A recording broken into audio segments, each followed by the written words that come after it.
Sometimes we come to church and it's this sort of one-way monologue.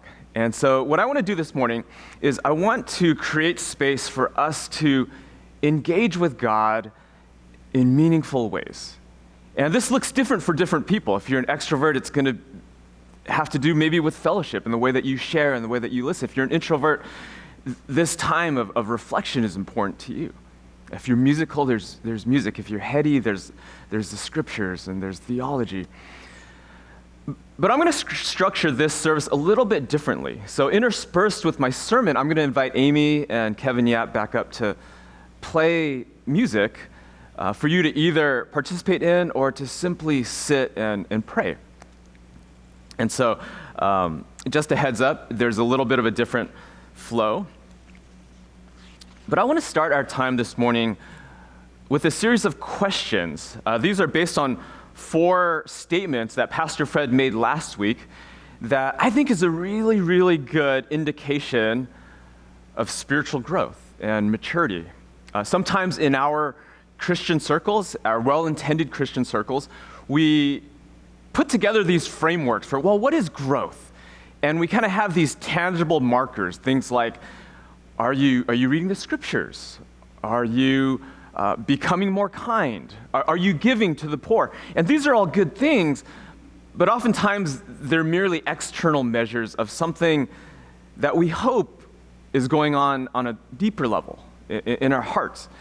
And so these statements that Pastor Fred made, I think it's a really profound way of measuring spiritual growth, not in any ways to elevate one or the other or to boast, but just to celebrate what is God doing on a transformational level in our lives. And so I invite you this morning to reflect on these questions. And so if you're analog like me and you have a journal, maybe you can kind of journal through some of these questions. If you have your phone and you want to open up a notes app, you can do that. Or if you simply want to sit in silence, you can do that as well. So the first question that Pastor Fred raised was this: how well do you know God? Not know about God, not know about what we say we believe, the theological structures that make up our belief system, but how well would you say you know God the way that you would know a friend or a child or a spouse? It's kind of a profound question. I've wrestled with this throughout the course of my life. As a pastor's kid growing up in the church, I have always been taught the right answers. This is how a Christian should answer this question. This is how a Christian should sound. This is how a Christian should respond. And again, those aren't bad things, but at the end of the day, there's this core question of, well, do you know God? Is there an actual relationship there? What does that look like for you? And we're all wired differently. So for you to know God is a profound question.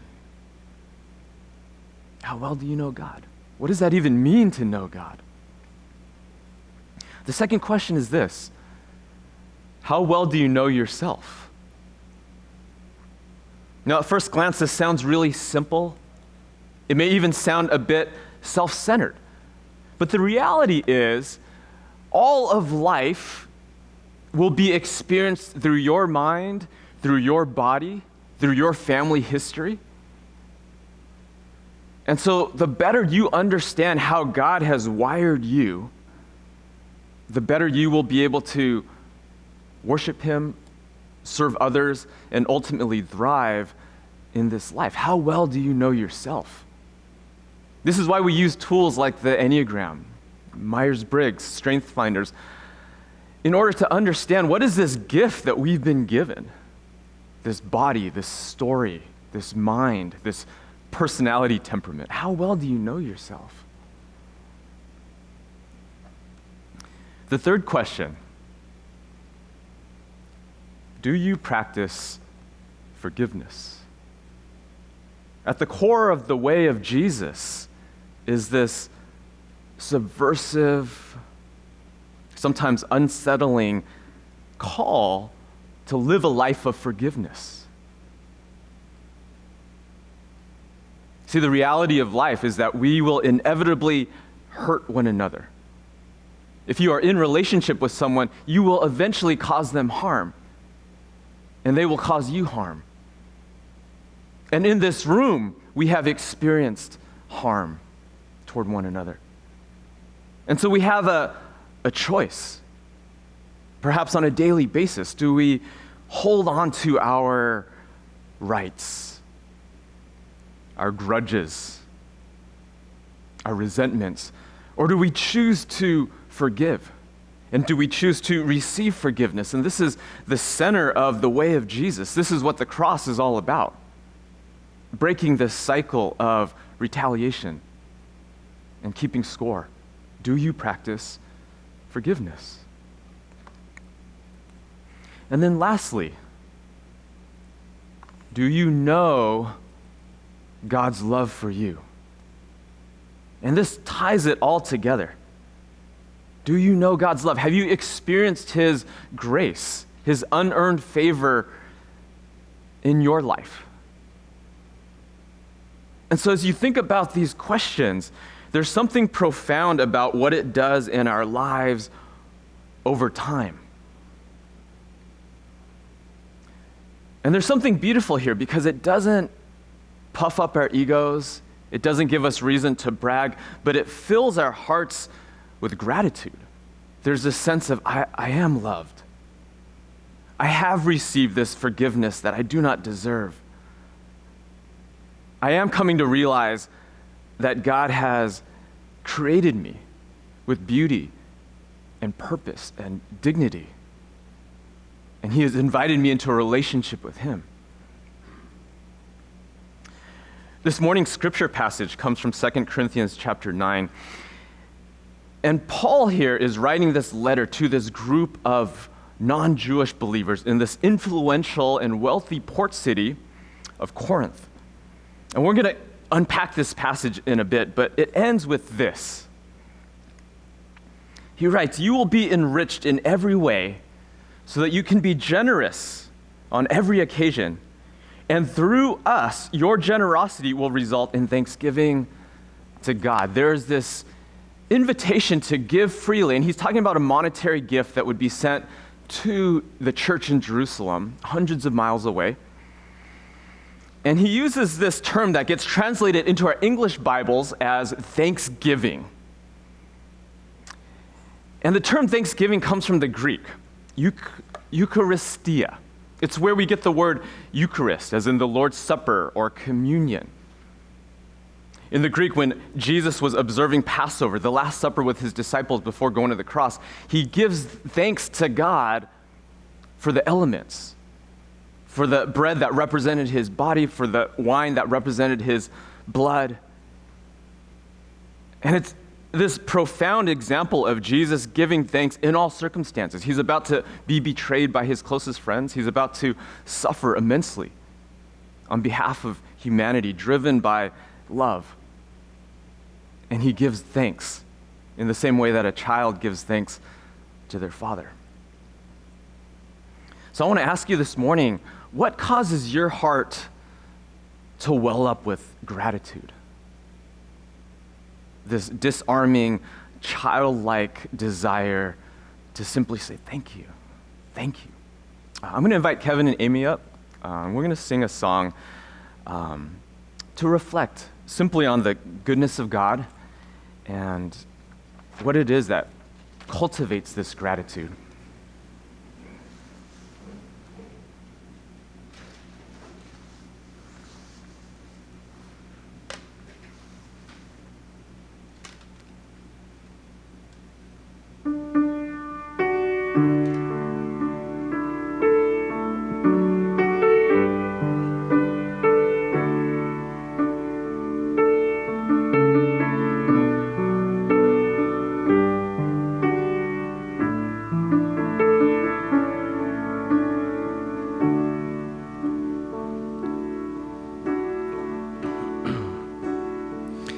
I love you, Lord.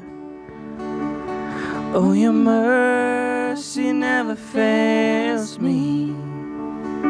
In all my days, I've been held in your hands. From the moment that I wake up until I lay my head, I will sing of the goodness of God. In all my life you have been faithful.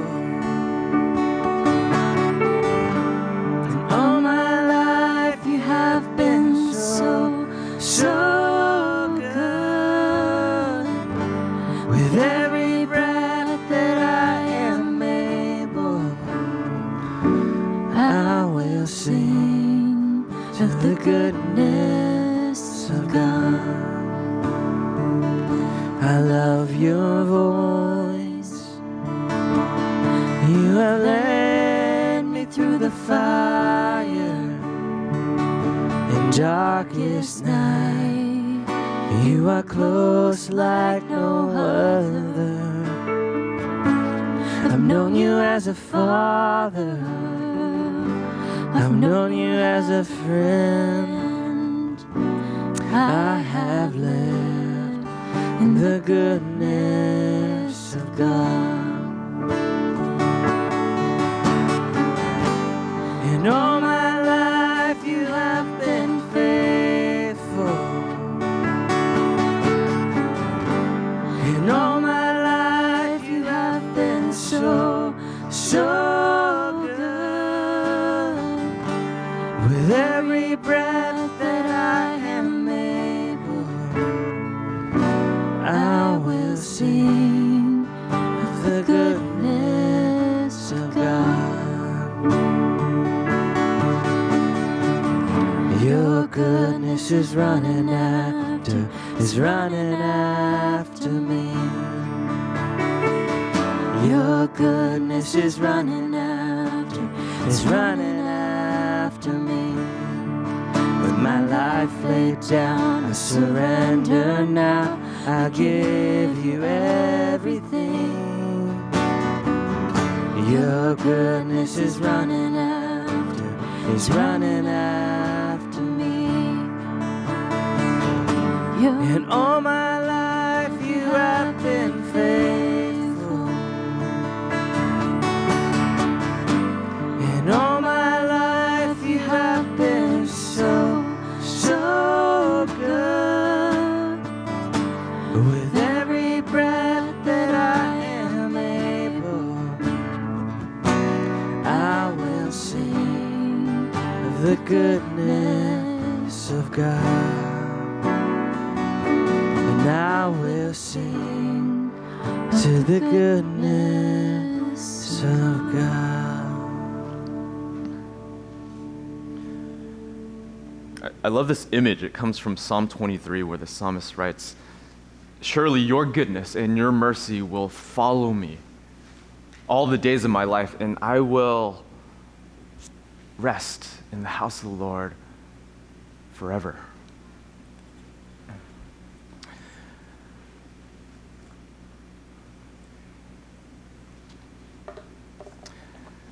In 2 Corinthians chapter 8, the Apostle Paul is giving a little bit of this context. So he's writing to this port city in Corinth, which exists to this day.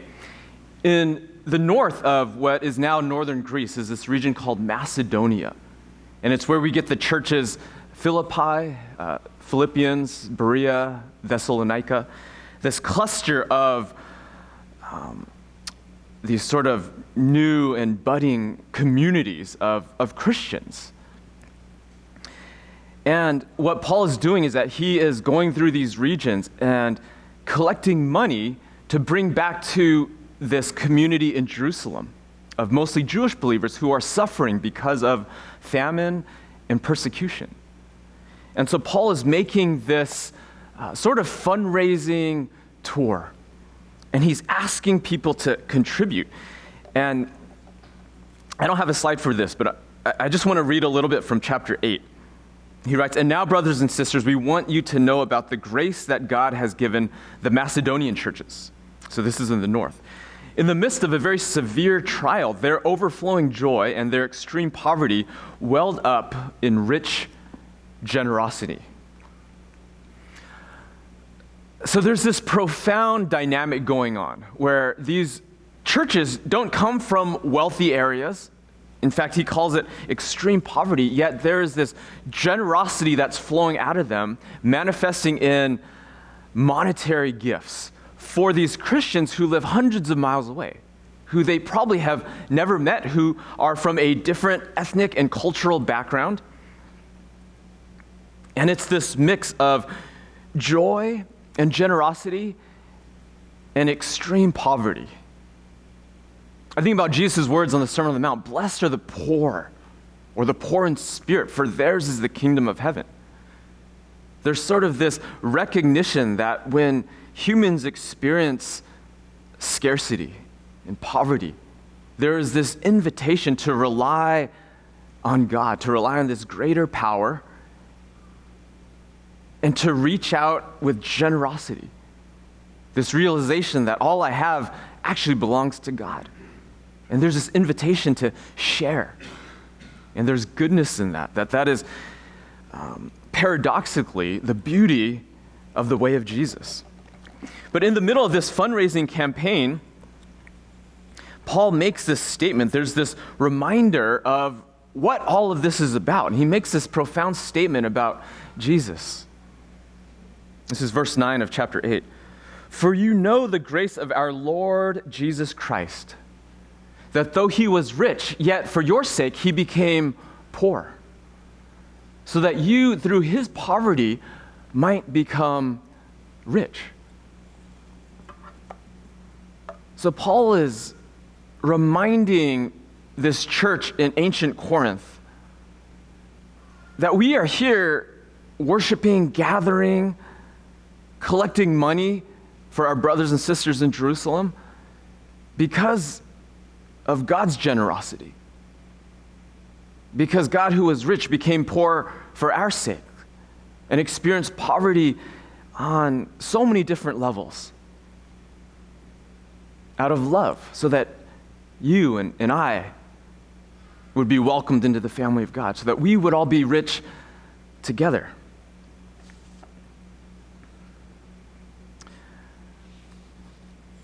And so I want us to reflect on this core tenet of the Christian faith, that there is this God who entered into our story in order to welcome us into his riches.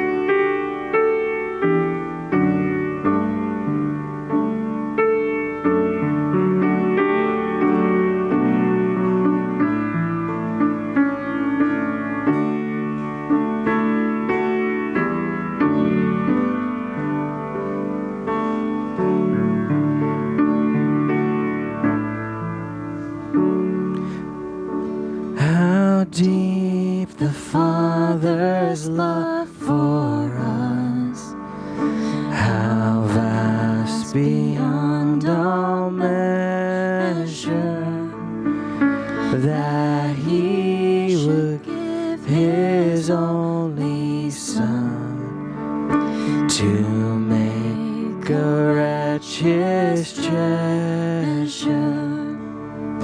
How great of searing loss, the Father turned his face away, as wounds which mar the chosen one bring many sons to glory.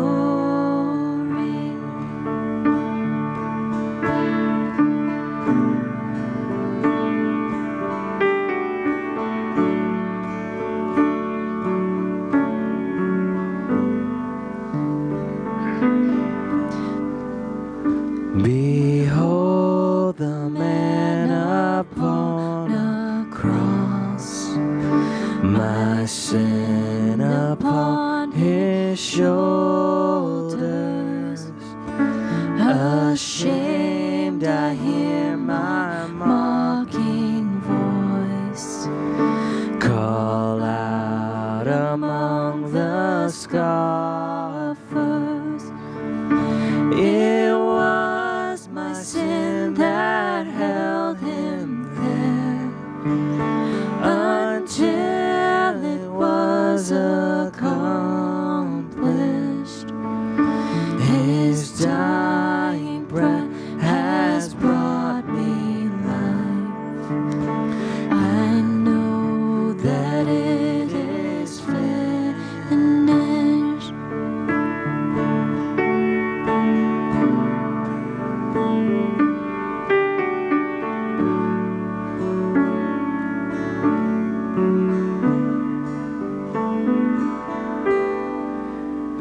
I will not boast in anything.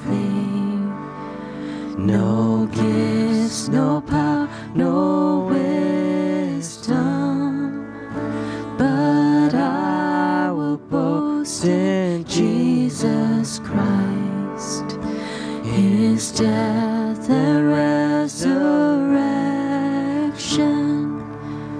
Why should I gain from His reward? I cannot give an answer, but this I know with all my heart: His wounds have paid my ransom. Why should I gain from His reward? I cannot give an answer, but this I know with all my heart: His wounds have paid my ransom.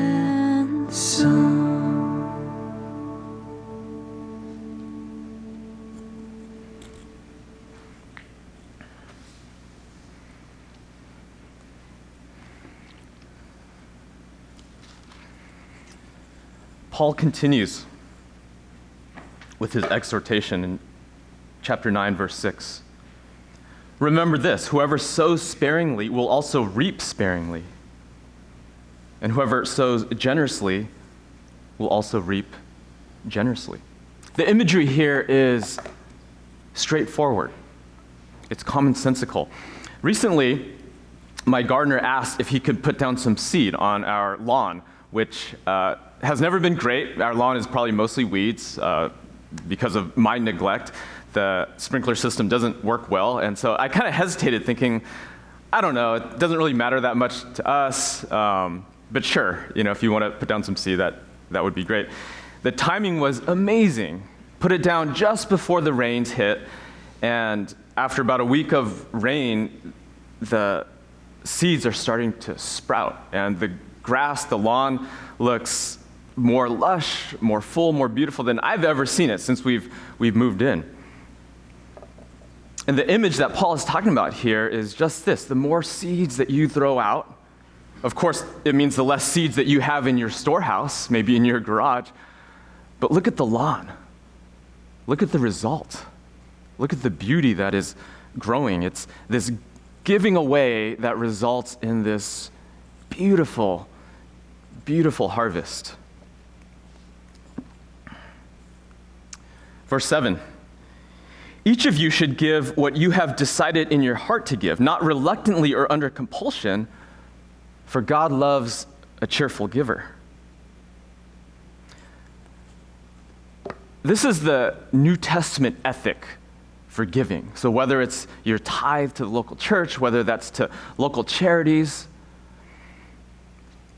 the hope, the desire, the ideal is that it would come from a place of deep joy and abundance, that it wouldn't be something we do begrudgingly, it wouldn't be done to gain favor with God somehow. And this isn't always easy. I admit this is not something that comes naturally to me. I tend to be a more dutiful person rather than a joyful person. So in my own prayer life, as I think about giving, I often ask, well, God, just what do you want me to give? What do you require of me? And there's sort of this conversation of, what have I given you? Where have you received? What does it look like for you to give joyfully? Verse 8, And God is able to bless you abundantly, so that in all things, at all times, having all you need, you will abound in every good work. And then he goes on to quote from the Psalms. They have freely scattered their gifts to the poor. Their righteousness endures forever. So this term righteousness, think right relationship with God and right relationship with others. This is both the New Testament ethic as well as the Old Testament intent for justice.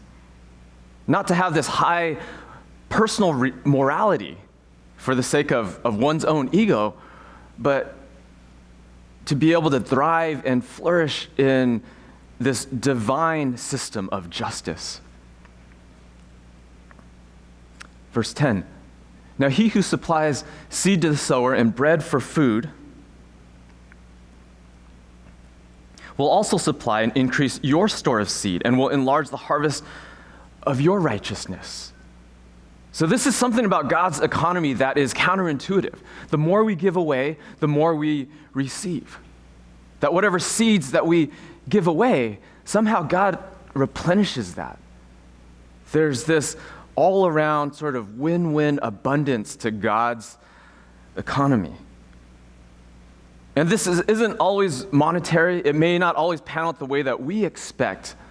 But there is this shift in thinking, this shift in perspective that the scriptures invite us into, to see abundance through another lens, to see generosity from another perspective. And this is where we started, where Paul makes this proclamation. He says, you will be enriched in every way, so that you can be generous on every occasion. And through us, your generosity will result in thanksgiving to God. So this thanksgiving he's talking about is likely not in their community, not in their church, but in this church, this community hundreds of miles away, of people who speak a different language, from a different ethnicity and a different culture. It's this giving away for the kingdom, for what God is doing hundreds of miles away. And there's a certain beauty to that. And that's what we are invited into even today, as we think about what it means to practice thanksgiving in all circumstances.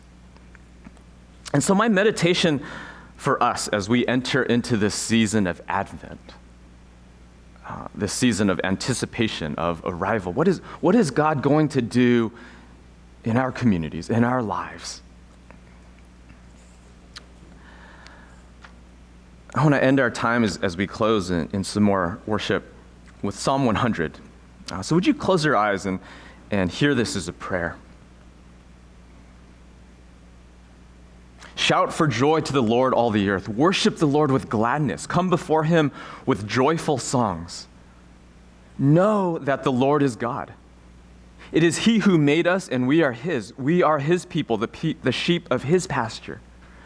Enter his gates with thanksgiving and his courts with praise. Give thanks to him and praise his name. For the Lord is good, and his love endures forever. His faithfulness continues through all generations. Amen.